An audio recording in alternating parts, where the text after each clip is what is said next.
What I want to talk about today is five of the most dangerous words. And most of us don't even realize that how dangerous these words are. And so I want to discuss them today. And I want to begin to allow you to empower your life once you understand what these words are saying. Now, a lot of times we can think a lot of things about, a lot of different words, but the reason why these words are so dangerous is because they take our power away. We're no longer empowered to live the life that we've been created to live. And so I want to talk about these words. And the word basically is this: the five words is not your fault. I was watching a program and a commercial came on, and the doctor started speaking, and he was speaking to whoever the individual was that he was selling to. And he simply said to the camera, to the person, it's not your fault.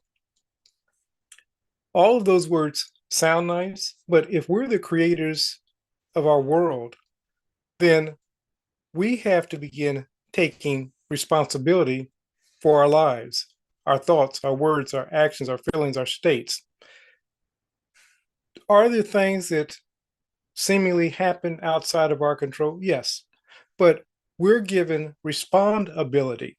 We determine how we respond to the world without.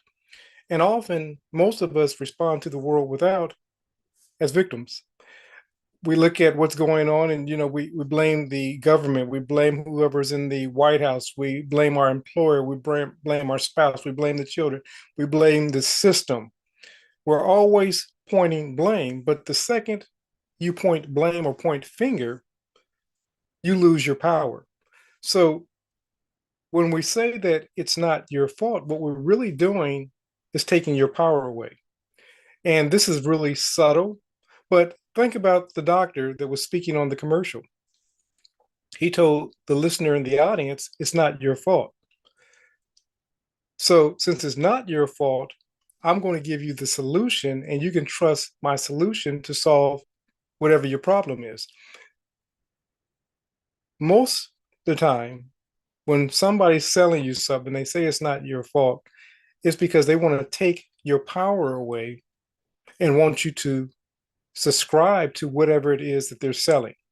So if we're talking about our health, like I said, I talk, often about one of my siblings saying that, diabetes runs in our family. And I informed her at that time that no, it doesn't run in our family, it runs in your family because you're carrying out the exact same actions. We carry out erroneous actions in our lives. And then we say, well, I'm just going to pray to the Lord. I'm going to trust the Lord. The Lord has given you dominion of your thoughts, your words, your actions, your feelings, your states, your attitudes, your actions, especially. What are you doing morning, noon, and night about your eating habits, for example? What are you doing about your exercise, your sleep? See, a lot of the things that we experience in our lives can be prevented if we do something different. But if we buy into the philosophy, it's not our fault, then we continue to do the exact same thing repeatedly and wonder why we get the exact same results.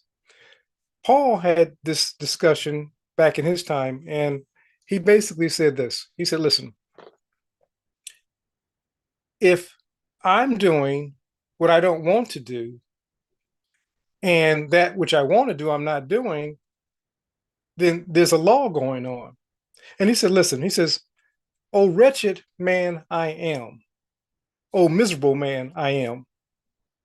Who shall deliver me from this body of death?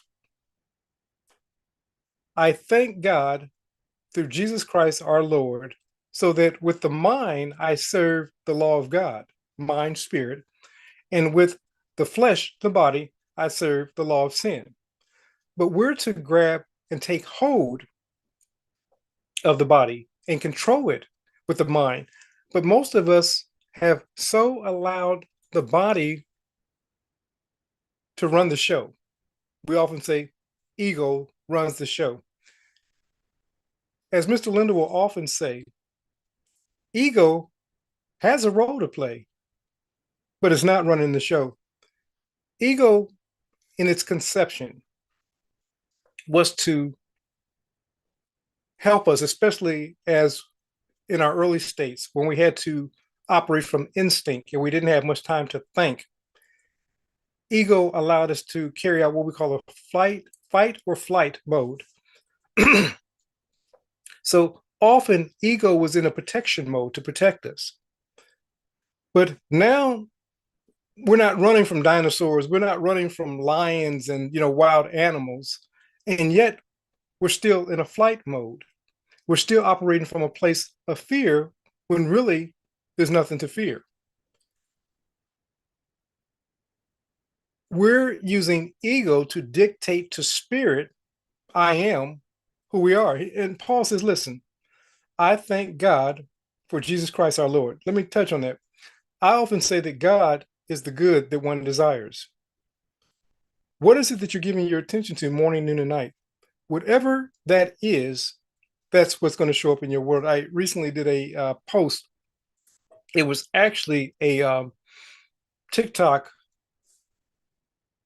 I did a TikTok series one evening. The long videos. I basically did a TikTok live, and in doing the TikTok live, I took some samples from the TikTok live, and at one point I was talking about ego, and I basically said, even me doing this right here and speaking to you live on YouTube, that was a dilemma for me because I kept putting it off because I kept listening to the still small voice.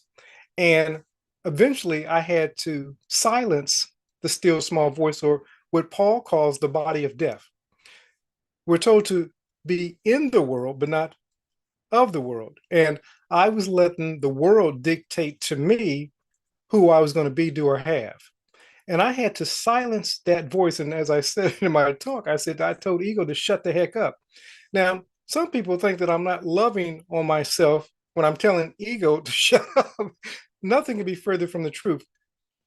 Ego has kept me stuck for long enough, not living my greatness. And I've just decided that I'm going to be living from my life of greatness. And anything that's moving me away from my life of greatness, I say, get behind me.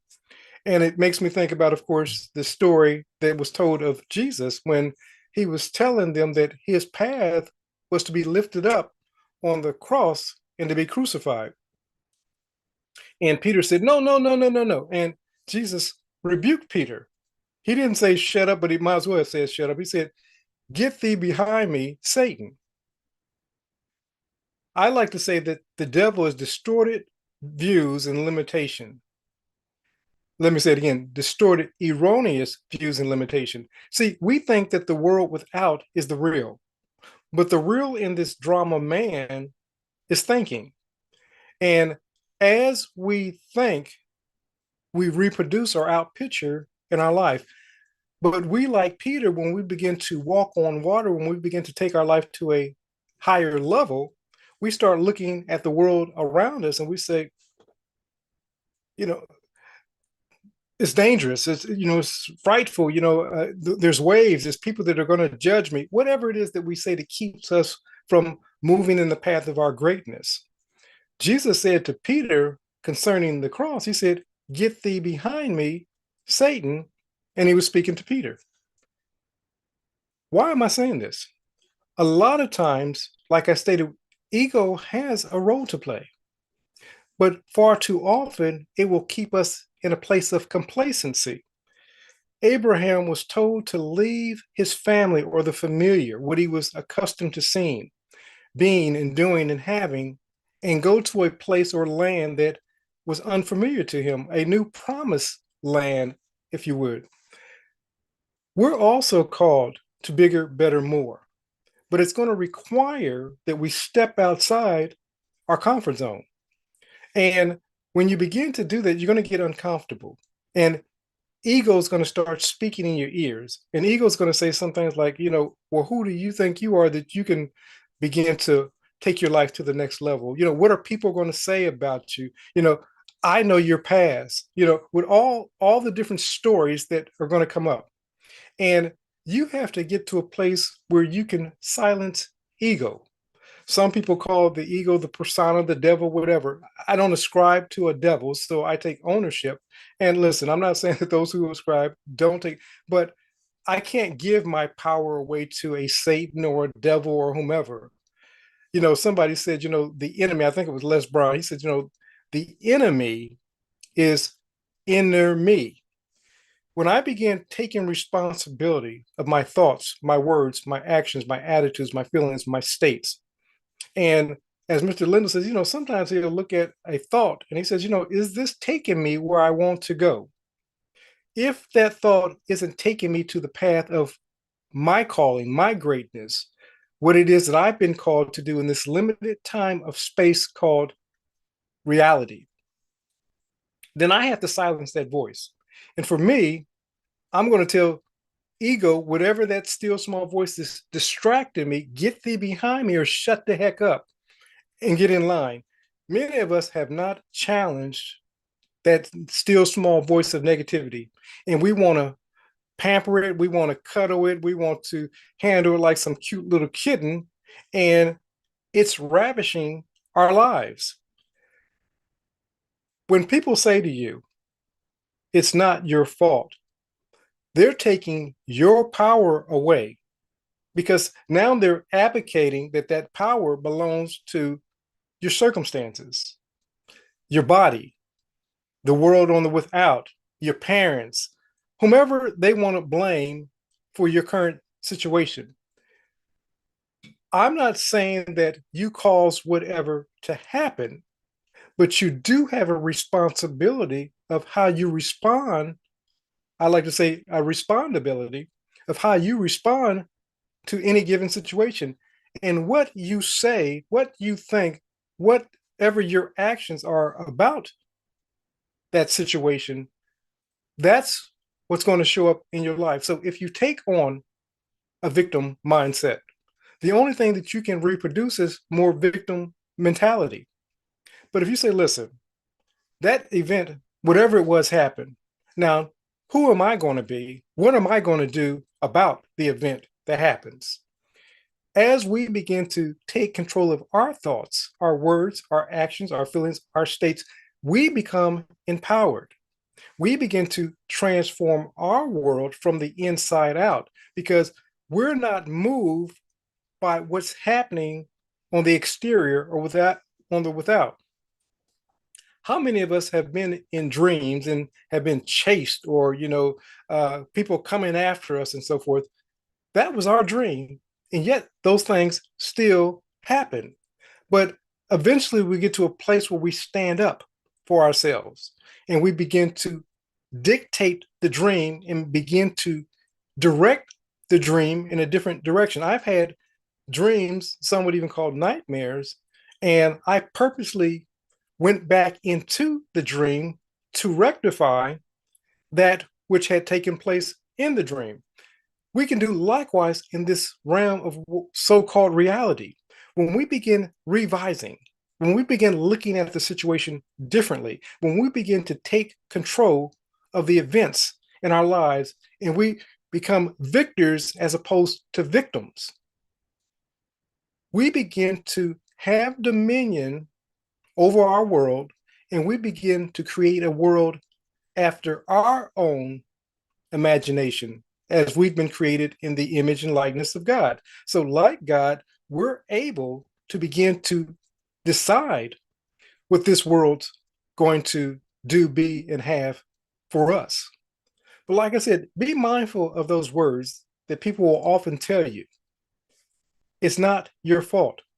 The second you buy into that, you lose your power because you place an idol outside of you as the blame. Even if that idol is what we call God. See, God is within us, but we can create an idol outside of us and say that, it's all responsible for that. God has given each one of us dominion. And with that dominion, we can choose what our world is going to be. It says, choose this day life or death, good or evil. But as for me and my house, what is the house? The house is the body, the temple. It says, know you not that your body is the temple of the living God. As for me and my house, we will serve the Lord. I like to say again, the Lord is the law of right decree. But now, of course, you can take that same word and create the law of reverse decree. And I would venture to say that most of us are using the law of reverse decree as opposed to the law of right decree. We're saying what it is that we do not want. And that's what keeps showing up in our lives. But as we begin to say, decree a thing, and it shall come to pass, as we begin to say what it is that we want to manifest in our lives will be radically transformed. And as a result, so will our world. But remember this, creators, only you can create your perfect world, not God or man. Only you can create your perfect world. This is Coach DeCarlo saying have a great and abundant day.